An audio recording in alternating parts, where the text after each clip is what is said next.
इसको देखिए, यह बहुत काम का चीज़ है। इसका नाम है काकड़ा सिंघी। काकड़ा सिंघी कैसा होता है इसको पहचानिए। इसको लेना है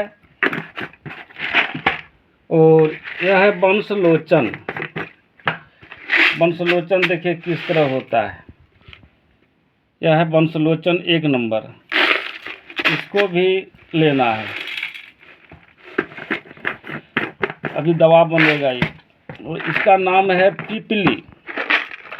इसको पीपर भी बोलते हैं। देखिए किस तरह होता है, काला काला होता है। इसको खाने में तीखा लगता है, झाल लगता है।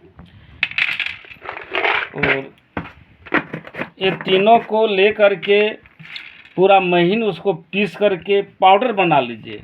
और जब वह पाउडर बन जाएगा तब क्या करना है, उसमें थोड़ा मात्रा में हनी लेना है, यानी मधु। मधु लेकर के इसको इतना बड़ा बड़ा एक बैर के समान या कांच के गोली के समान इसको गोली बनाइए और सुबह में 1 गोली खाइए। यदि अधिक खांसी है तो 12 बजे खाइए और शाम में खाइए।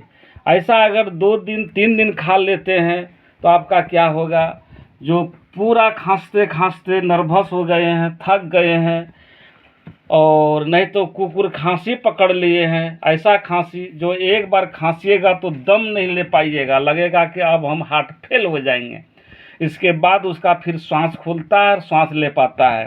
तो ऐसे स्थिति में ये काकड़ा सिंघी, पीपली और बंसलोचन बराबर मात्रा में लेकर के कृपया आप उसको पाउडर बना लीजिए और मधु उसमें डाल दीजिए।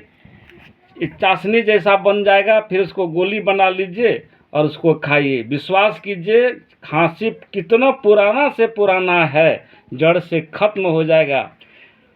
दर्शकों, यदि यह अच्छा लगे तो एक काम कीजिएगा, सब्सक्राइब कर दीजिएगा, लाइक कर दीजिएगा। धन्यवाद।